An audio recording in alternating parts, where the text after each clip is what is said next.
Bienvenidos a Iglesia Iseble. Hoy queremos compartir con vos algo especial. Deseamos de corazón que pueda ser de bendición para tu vida. Te invitamos entonces a disfrutar el mensaje del cielo. Quería compartir con ustedes hoy, y ese tema es el poder de las palabras. ¿Cuál es el poder que tienen nuestras palabras? ¿Cuántos de los que estamos acá creemos que nuestras palabras tienen poder? Yo creo que las palabras tienen poder. Pero creo que tenemos que pararnos, tenemos que detenernos y examinar este tipo de afirmaciones. Porque en el ambiente cristiano está muy generalizada esta afirmación de que nuestras palabras tienen poder y las cosas que declaremos sobre nuestra vida y sobre la vida de otros van a ser hechas. Y es sobre este punto en el cual habría que hacer algún par de aclaraciones que nos permitan tener una vida espiritual más sana. Y lo primero que deberíamos preguntarnos sería cuál es el origen de nuestras palabras, de a dónde salen nuestras palabras. Todos sabemos que salen de la boca, ¿sí? Pero vienen de otro lado. En 1 Corintios, en el capítulo 2, 1 Corintios, el capítulo 2, el que quiera acompañar, Pablo hace una clara diferenciación acerca de a dónde surgen las palabras que salen de nuestra boca. Y él habla acerca de nosotros, y en ese 1 Corintios, en el capítulo 2, en el verso 12, él va diciendo, y nosotros no hemos recibido el espíritu del mundo, sino el espíritu que proviene de Dios, para que sepamos lo que Dios nos ha concedido. Lo cual también hablamos, no con palabras enseñadas por sabiduría humana, sino con las que enseña el Espíritu, acomodando lo espiritual a lo espiritual. O sea, las palabras que salen de nuestra boca pueden tener dos orígenes. Pueden ser las palabras enseñadas por el Espíritu de Dios o las enseñadas por la sabiduría humana. Donde esa sabiduría humana son las cosas que nos fueron legadas por nuestros padres, son las cosas que forman parte de la crianza, gracias papá, que forman parte de nuestra crianza y que las adquirimos ahí, son las cosas que adquirimos de la sociedad que nos rodea y las que vamos aprendiendo en el desandar normal de la vida. Todas ellas, y algunas otras cosas más, conforman lo que el Señor Jesús en Mateo, en el capítulo 12, en el verso 35, denomina como un tesoro. Vayan a Mateo, capítulo 12.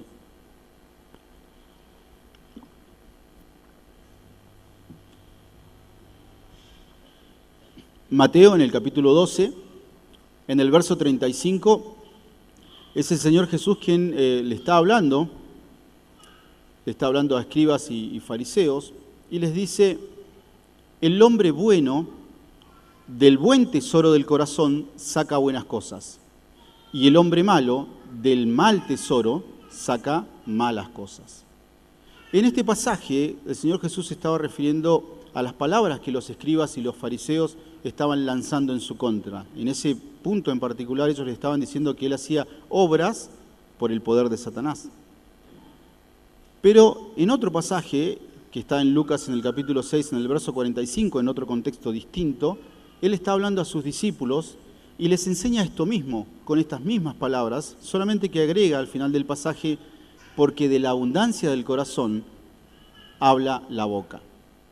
Marcando que lo que decimos, ¿sí?, lo que sale de nuestros labios, está condicionado por lo que guardamos en nuestro corazón primeramente.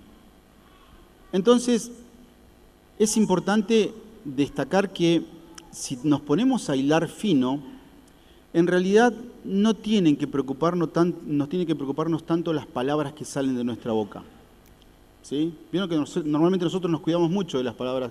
Bueno, quisiéramos creer que en líneas generales nos cuidamos mucho de las palabras que salen de nuestra boca, aunque no tantas veces es así.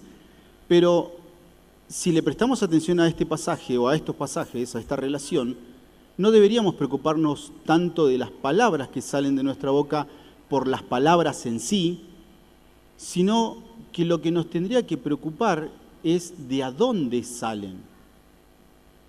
Mis palabras no hacen otra cosa que revelar mi condición interior. Está poniendo en evidencia qué es lo que hay en mi corazón. Cuando mis palabras son hirientes, vacías, ofensivas, críticas, etcétera, etcétera, etcétera, lo que revelan es un avanzado estado de descomposición interna desde lo espiritual. Entonces, no me tengo que preocupar de contener las palabras que me vienen a la boca, sino que en realidad me debería ocupar de sanar mi estado interior, que es lo que está generando esas palabras.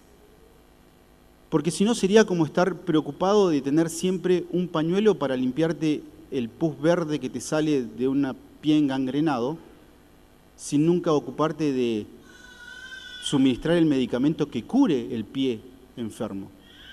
Sería una locura, ¿o no?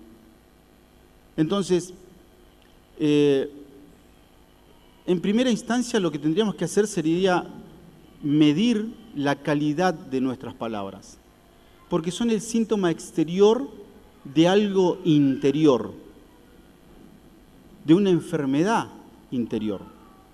Si tus conversaciones están plagadas de ese tipo de palabras, de palabras hirientes, vacías, ofensivas, críticas, si tus conversaciones solamente versan sobre fútbol, la novela que estás mirando, si solamente rondan ahí, lo que están haciendo es revelar tu estado interior. Lo que hacen es revelar en qué está involucrado tu corazón y poner en evidencia la ausencia de profundidad espiritual. Y en eso hay que tener mucho cuidado, porque cuando no lo corregimos, eso empeora.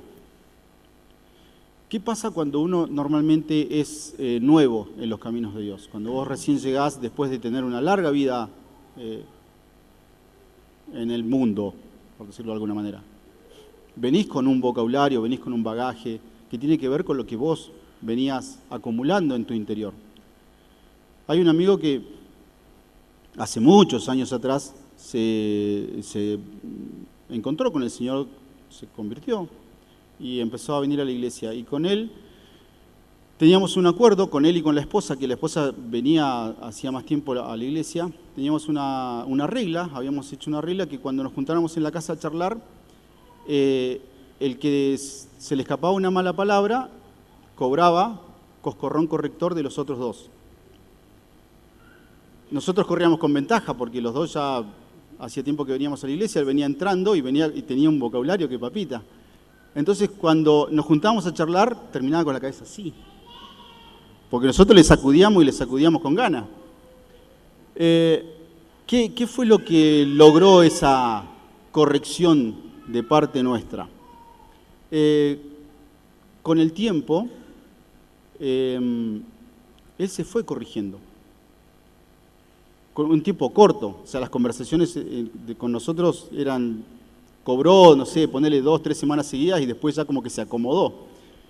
No sabía si era porque no tenía capacidad de reacción mental y no podía hablar o porque se estaba corrigiendo. Pero esa corrección, ese retenerse de las palabras, era una corrección que era exterior, que era superficial y que era circunstancial, porque se corregía cuando estaba con nosotros. ¿Sí?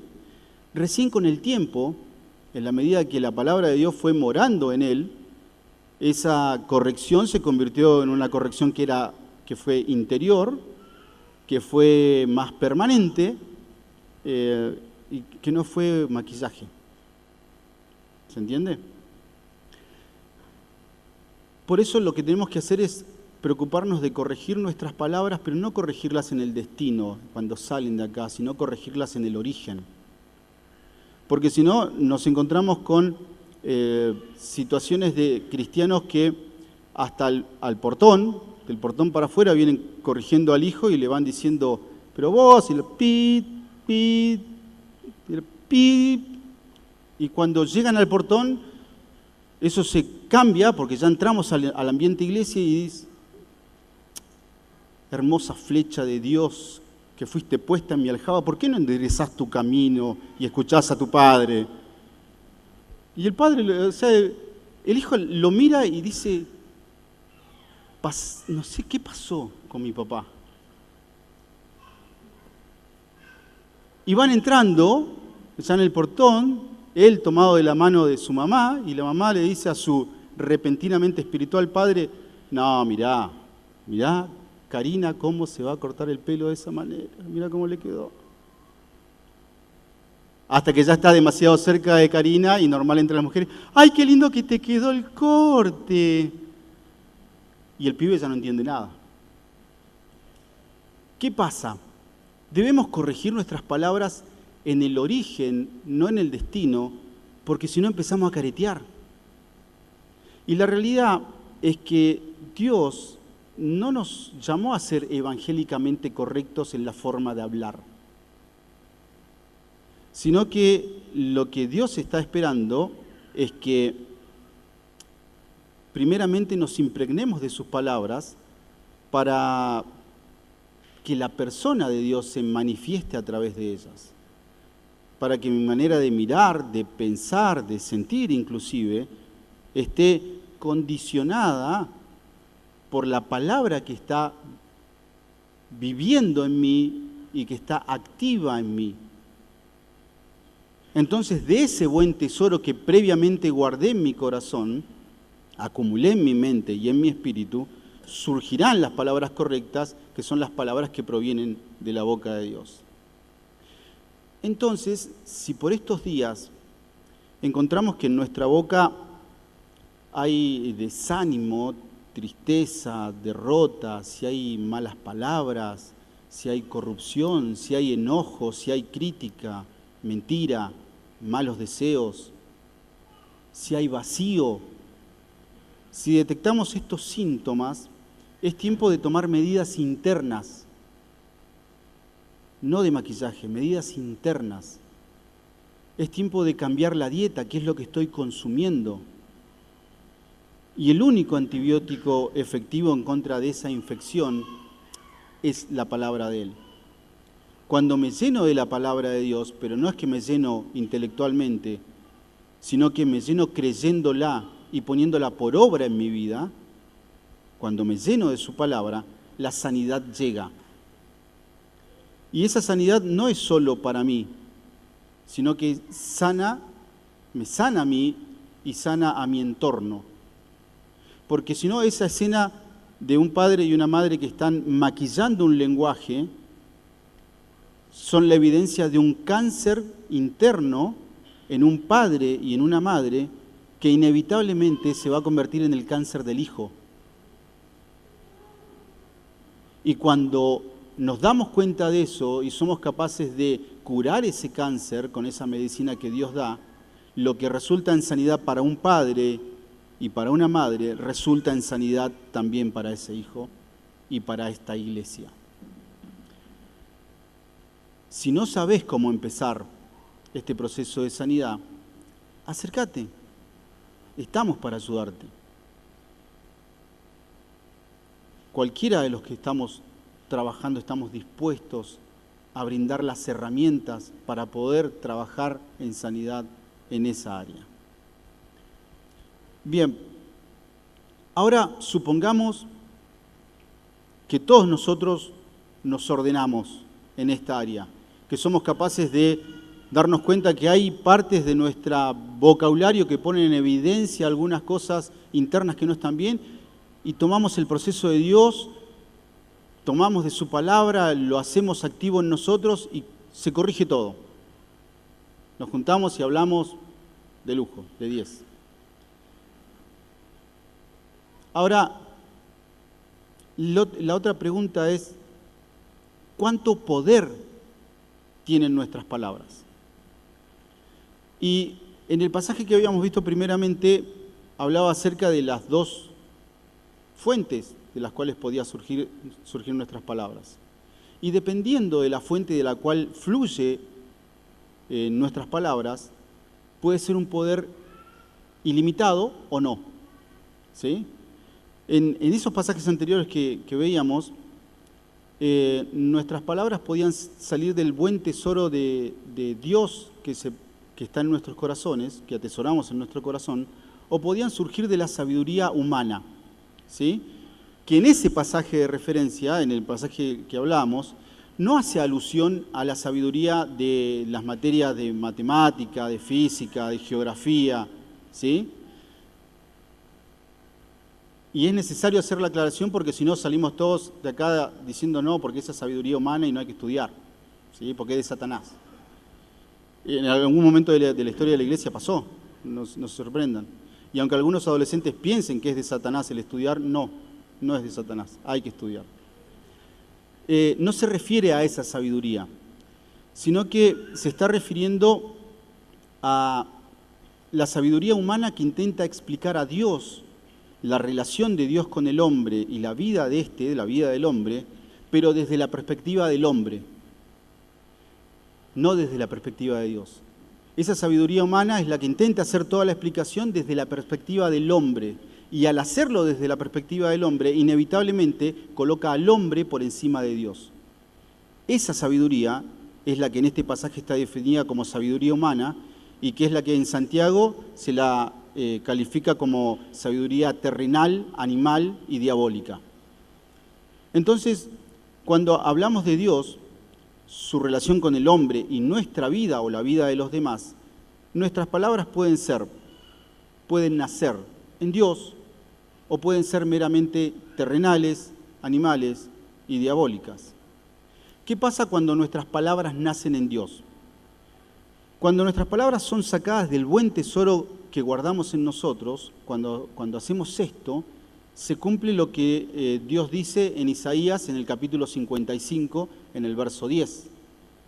Isaías, capítulo 55, en el verso 10. Ahí dice: porque como desciende de los cielos la lluvia y la nieve, y no vuelve allá, sino que riega la tierra y la hace germinar y producir, y da semilla al que siembra y pan al que come, así será mi palabra que sale de mi boca, no volverá a mí vacía, sino que hará lo que yo quiero y será prosperada en aquello para que la envíe. Porque la palabra de Dios, en Hebreos 4:12 lo dice, es viva y eficaz. O sea, que la palabra que proviene de Dios tiene poder en sí misma.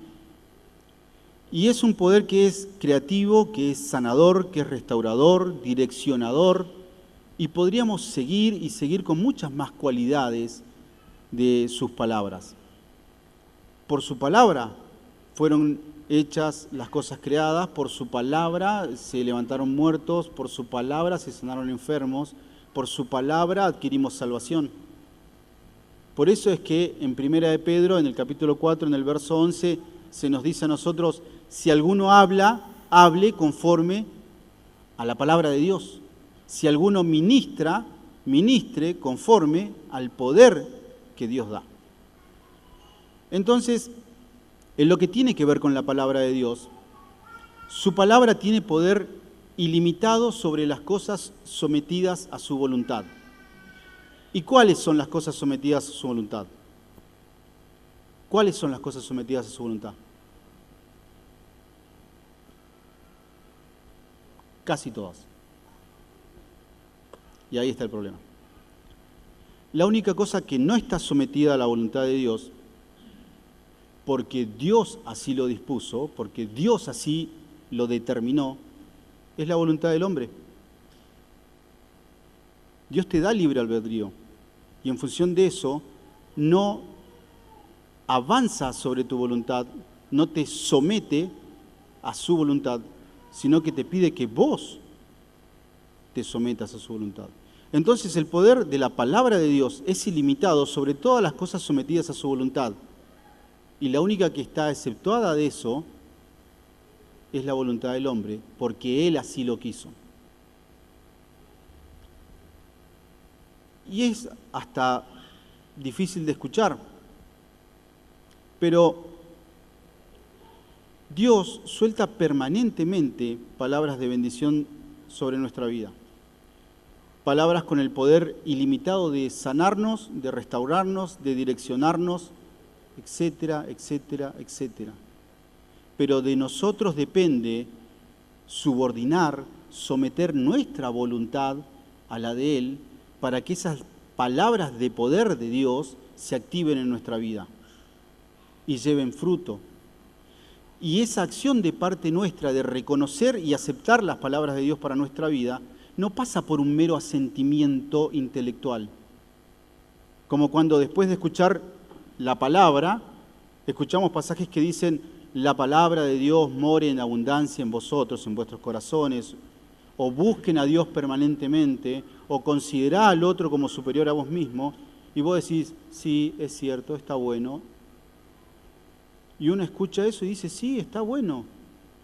Pero si no lo hago, si después de escucharlo y de asentir intelectualmente a que es bueno y reconocerlo como bueno, no lo pongo por acción, nada va a pasar. Por eso en Efesios 3:20 dice: y aquel que es poderoso para hacer todas las cosas mucho más abundantemente de lo que pedimos o entendemos, según el poder que actúe en nosotros. Donde lo único que puede limitar la acción benéfica del poder de Dios en nuestra vida somos nosotros mismos, al no ejercer una fe activa en Dios. Debemos reconocer que en muchas áreas de nuestra vida ejercemos una fe discursiva,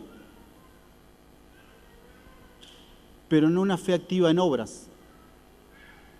Reconocemos intelectualmente que nuestras vidas estarían mejor si leyéramos más su palabra, si tuviéramos una vida de oración más asidua o una vida de servicio más comprometida, pero ese asentimiento intelectual, al no traducirse en actos de obediencia, se convierte en un asentimiento muerto en sí mismo. Y el poder de la palabra de Dios se ve limitado por una voluntad humana que tontamente se resiste a vivir una vida plena de poder en Dios. ¿Lo repetimos? El poder de la palabra de Dios se ve limitado por una voluntad humana que tontamente se resiste a vivir una vida plena de poder en Él. Es por esto que es importante desmitificar algunas conductas pseudo-cristianas que conducen a vidas cristianas vacías y frustradas, como por ejemplo pensar que porque alguien o yo mismo declare algo sobre mi vida, eso que se declaró va a ser hecho. Siguiendo esta corriente de pensamiento es que muchas veces nos encontramos confiando en que alguna de nuestras realidades se va a ver modificada porque alguien declaró tal o cual cosa hechas en los cielos y en la tierra para mí. Entonces alguien declara sanidad sobre la vida espiritual de algún hermano y ese hermano se queda convencido de que eso va a ocurrir, pero la palabra de Dios dice que esa sanidad espiritual va a llegar cuando cumplamos con las condiciones de Dios. Y entonces en Santiago, en el capítulo 4, en el verso 8, te dice: acércate a Dios y Él se acercará a vos. Limpia tus manos y ustedes, los de doble ánimo, purifiquen sus corazones. Confesá y Él es fiel y justo para limpiar todo tu pecado y tu maldad. Si no cumplo con esa condición, la sanidad no llega, por más que la declare y quien la declare. Y ese proceso es un proceso, no es un evento mágico. Una persona declara la restauración sobre la vida matrimonial de un hombre y él se va confiado que eso va a ocurrir.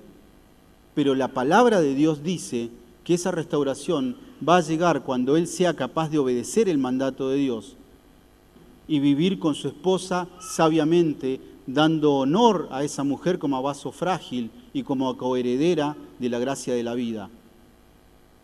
Hasta que no obedezca en cuanto al perdón, a sembrar en el otro, a cultivar una relación poniendo a Dios en el centro, esa relación no se va a restaurar, por más que lo declare hasta que se me gaste la voz.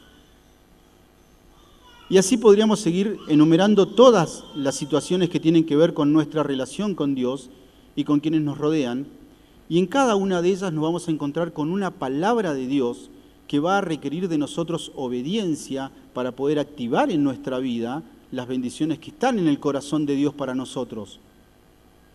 Pero eso no va a suceder por arte de magia. Por más que digamos amar a Dios y en función de ese amor declaremos cosas sobre nuestra vida o sobre la vida de otros, lo que dice Dios es que el amor a Dios se manifiesta en guardar sus mandamientos, y sus mandamientos no son imposibles de cumplir, ni insufribles, ni pesados. Primera de Juan, capítulo 5, verso 2. Y a partir de ese amor maduro, en el cual la palabra de Dios se pone por obra en nuestra vida, el poder de esas palabras de Dios se activan en nosotros y se cumple la palabra de Dios cuando dice que todo lo nacido de Dios vence al mundo. Y esta es la victoria que ha vencido al mundo, nuestra fe. Una fe activa, no una fe de palabras. Entonces, cuando declaramos algo sobre la vida de alguien o sobre nuestra propia vida, tomándonos de las hermosas promesas de Dios, hagámoslo a conciencia, mostrándole a esa persona y mostrándonos a nosotros mismos que junto con esa declaración deben darse acciones de obediencia que activen el poder de Dios en nuestra vida. De la otra manera estamos generando las condiciones para que esa persona se encuentre con que su realidad no se modificó a pesar de esa declaración. Y se va a cuestionar su fe o va a cuestionar el poder de Dios. Y no pasa por ahí. Vaya uno a saber cómo puede terminar esa historia. Y la idea no es que dejemos de declarar cosas sobre nuestra vida o sobre la vida de otros, porque es un mandato de Dios el bendecir en todo tiempo a todos. Pero sí, la idea es que lo hagamos con madurez, a la manera de Dios, dedicando tiempo y esfuerzo al proceso. Entonces, si declaramos que nuestros hijos serán grandes hombres y mujeres de Dios, junto con la declaración, dediquémosle tiempo para hacerle conocer a un Dios que es cercano, que es accesible y que es visible en nuestras vidas.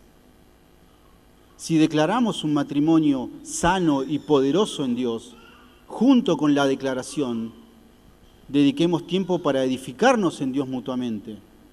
Si declaramos una iglesia que se va a levantar como luminar en medio de una ciudad, dediquemos tiempo para avivar la llama del fuego que está en nosotros.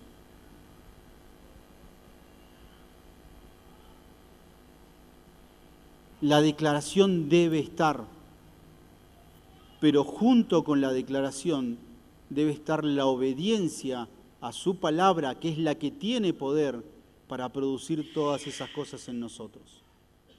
Si no, estamos haciendo menos de la mitad de lo que deberíamos hacer.